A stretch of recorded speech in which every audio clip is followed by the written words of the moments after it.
Bonjour et bienvenue sur l'espace dédié au site mécaniqueuniverselle.net. Alors, nous sommes aujourd'hui le 31 mai 2023 et je continue mes réflexions à partir de cet ouvrage de Giorgio Colli, La naissance de la philosophie, voilà, que j'ai trouvé à la bibliothèque universitaire. Et alors je m'appuie, comme d'habitude, sur parfois des ouvrages, des livres de la bibliothèque ou des livres que je trouve au hasard de mes, de, de mes petites balades sur les vides-greniers ou voilà, en occasion. Et je prends appui sur ces ouvrages pour essayer de démontrer justement cette théorie que je développe depuis 23 ans maintenant. Elle est née en 1999, à la fin des années 1999, par hasard, en écrivant sur un cahier où je relatais, j'écrivais des petites nouvelles à propos d'un petit parc dans lequel j'allais me reposer l'après-midi sur la Côte d'Azur. J'habitais alors à cette époque-là, voilà, sur la Côte d'Azur. Et donc, dans un petit parc, j'allais me reposer et méditer. Et j'écrivais des petites nouvelles d'une page chaque jour avec voilà, une imagination qui arrivait. Et ce jour-là, dans cette imagination,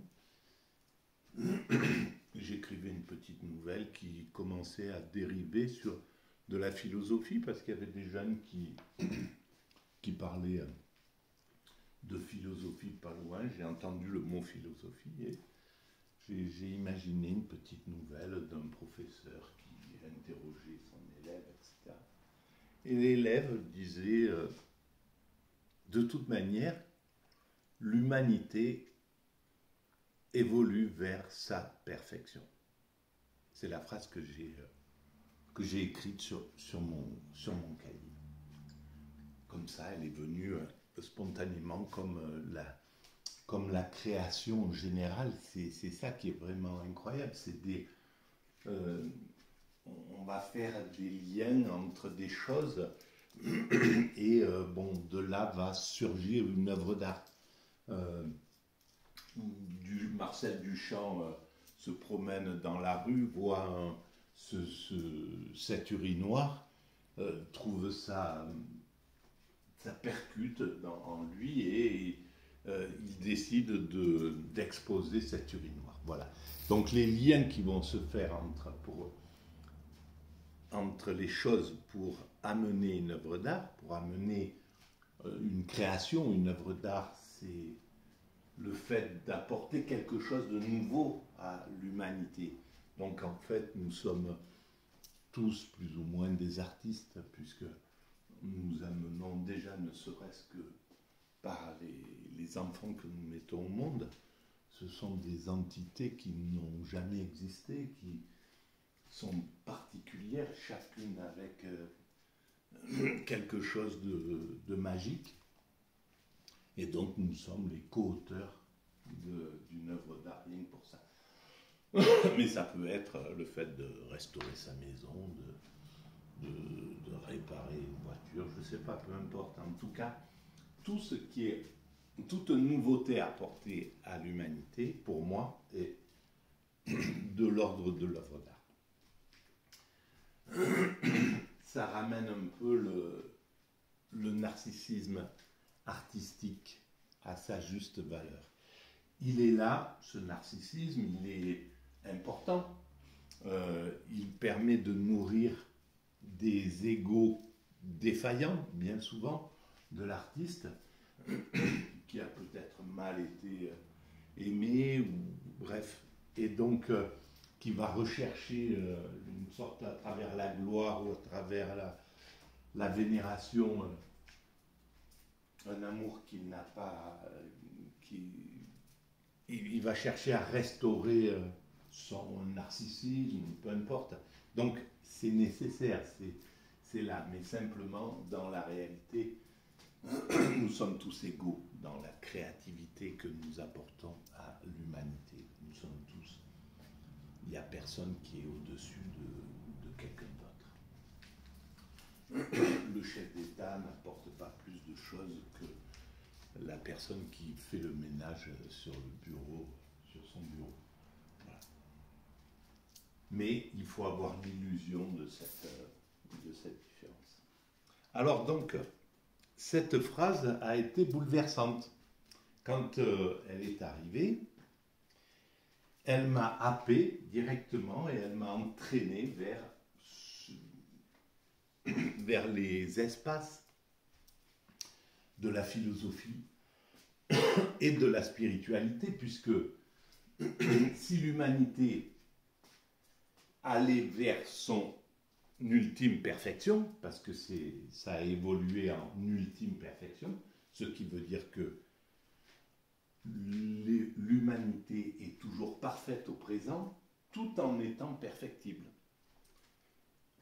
Mais elle est parfaite parce qu'elle ne peut pas être plus loin que ce qu'elle est aujourd'hui dans son évolution, dans tout principe d'évolution. La chose en évolution est toujours parfaite au moment où elle est, parce qu'elle ne peut pas être plus loin dans le temps. L'humanité ne peut pas être en 2000, ce qu'elle sera en 2200, parce qu'elle est en 2023 et elle en est là à ce moment-là. Comme un bébé ne peut pas être un enfant, il doit tomber, essayer de se tenir debout, faire quelques pas, voilà, enfin bref, il est dans cette perfection en tant que bébé, parce qu'il ne peut pas être autre chose que ce qu'il est. Donc il est parfait mais parfait, c'est pas une question de qualité. On n'est pas dans la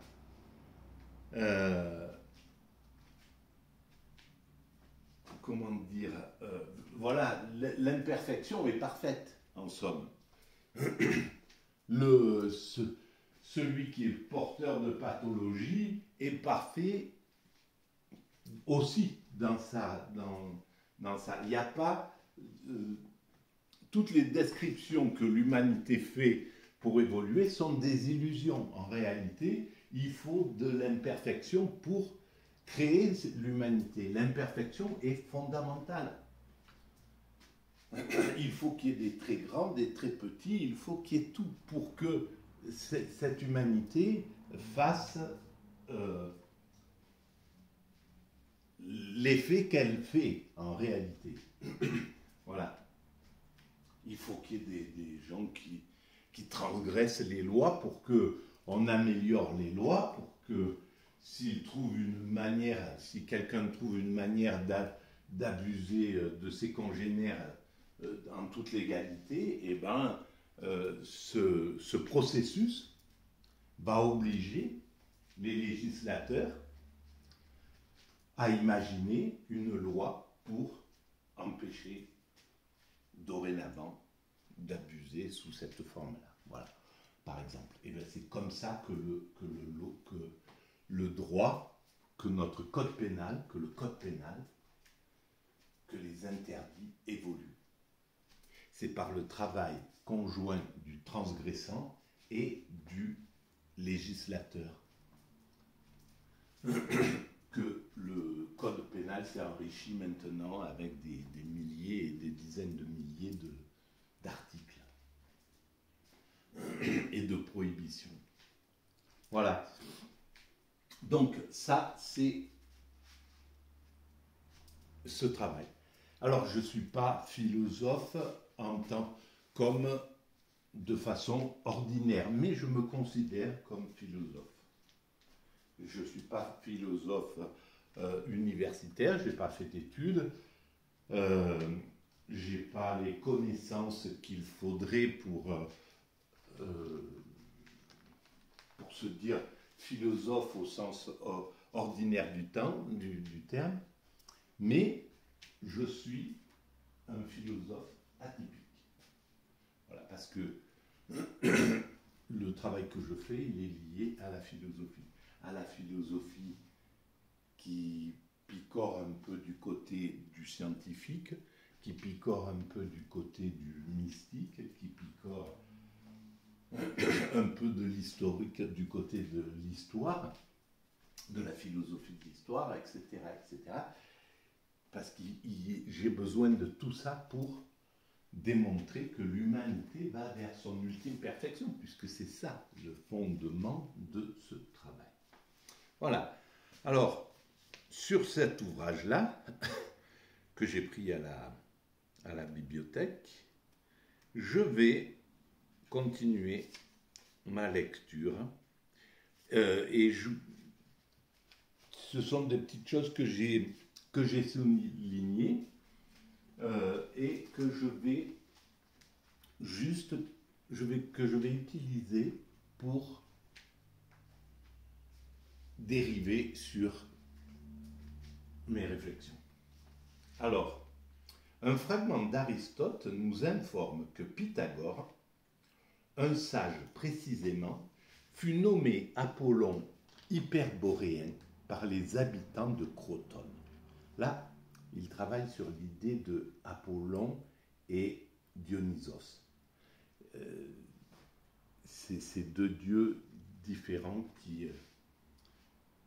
voilà, donc... Les Hyperboréens étaient pour les Grecs un peuple fabuleux de l'extrême septentrion. C'est de là que semble provenir le caractère mystique, extatique d'Apollon. Voilà, il y a chez Apollon donc l'idée de l'extase. Et l'extase, à mon sens, à cette époque, et à l'époque de Pythagore, et donc au pré-socratique, et très certainement à l'époque de Thalès, et au premier philosophe, et très certainement avant. Et à mon sens, les Grecs ont voyagé bien avant qu'on puisse avoir une notion de leur histoire qui a été écrite, mais bien avant ça, les hommes voyageaient et je pense que les Grecs ont rencontré les Indiens, sont allés jusqu'en Inde. Et très certainement que les expériences mystiques qui étaient peut-être en Inde, ou peut-être en Perse, ou peut-être, bref, à tous les continents, tous les espaces auxquels ils pouvaient accéder par les terres, globalement, et puis même d'ailleurs par les mers, parce que on voit que les hommes n'ont pas été arrêtés par quoi que ce soit, ni par les montagnes, ni par les mers, ni pour aller à la rencontre les uns des autres. Et donc, à mon sens, les expériences extatiques viennent de très loin dans notre histoire, dans l'évolution de l'humanité. Et l'expérience extatique, elle permet de comprendre des choses que l'expérience ordinaire, que la conscience ordinaire, que l'état ordinaire de conscience ne permet pas d'atteindre.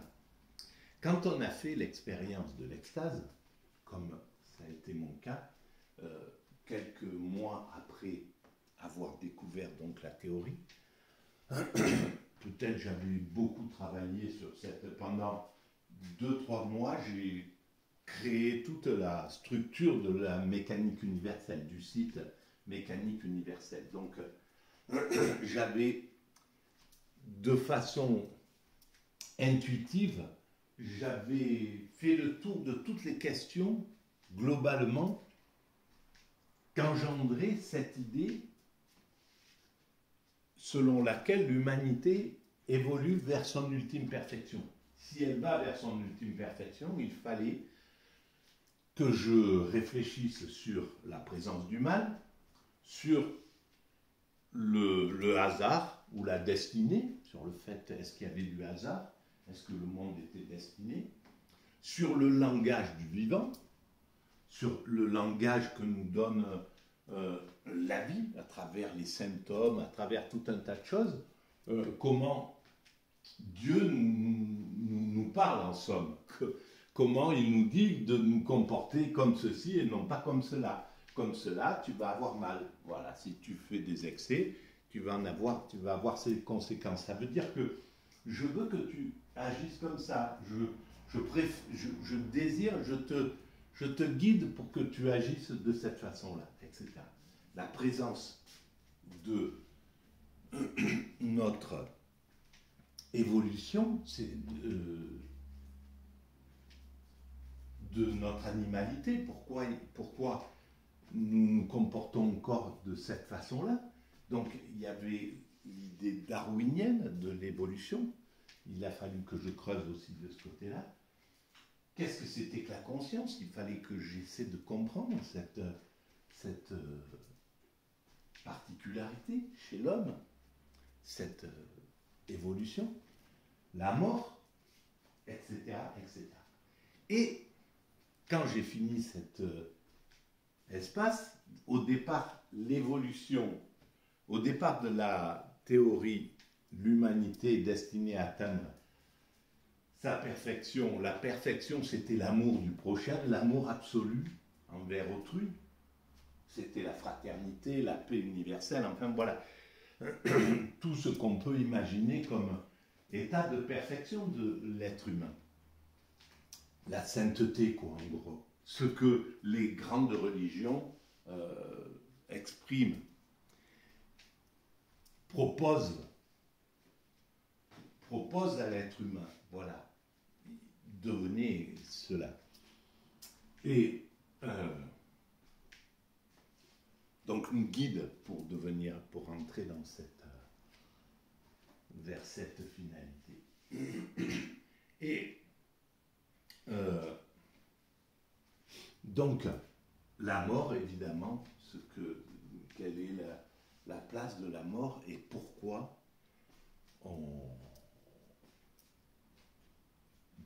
enfin, à un certain moment, donc au bout de 2 mois, je suis tombé dans un état d'extase.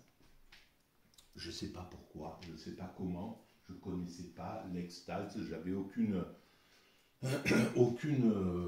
propension à la spiritualité, et surtout pas à cette spiritualité-là. Je n'avais pas du tout de conscience de ce que c'était.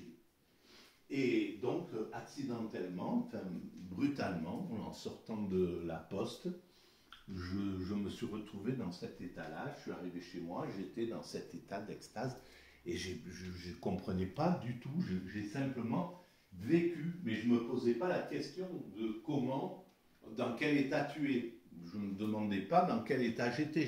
J'étais dans cet état. Je vivais cet état-là. Et cet état durait 1 semaine environ. Et dans cet état, j'en parle dans de nombreuses vidéos. J'essaie d'en parler un peu sur la mécanique universelle. Mais j'ai essayé que ce travail ne soit pas orienté du côté mystique de façon que ça soit bien mélangé avec le scientifique en fait, avec le pragmatique, parce que c'est un petit peu ce qui fait qu'on n'arrive pas à comprendre les métaphores religieuses, on n'arrive pas à comprendre les points de vue des religions parce qu'ils sont trop enfermés dans leur monde en somme.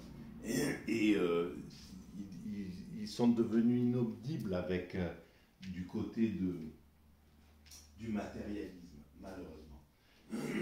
Et c'est dommage parce que ça a creusé un écart entre ces 2 mondes alors qu'ils sont extrêmement reliés. Voilà, ça veut dire que le moment devait se jouer comme ça. On devait être devant un monde matérialiste absolu, ce qu'on est en train de vivre, qui se moque des civilisations traditionnelles, qui se moque du religieux, qui se moque, bref, qui est dans, voilà, avec cette forme d'état d'esprit, alors, qui est très bien pour construire techniquement l'humanité, pour faire des voitures, des avions, envoyer des choses dans la Lune, etc. Tout ça, c'est parfait. Il faut mettre à distance le divin pour ne pas être encombré de ces choses, mais en même temps, ça fait une évolution inconsciente, une évolution absurde, une évolution inhumaine. Et donc, il va falloir que l'humanité, doucement, rectifie cette façon de voir les choses. Voilà, je vais arrêter là pour cette vidéo et je reprends dans la foulée parce que je me suis éloigné de ce travail. À tout de suite.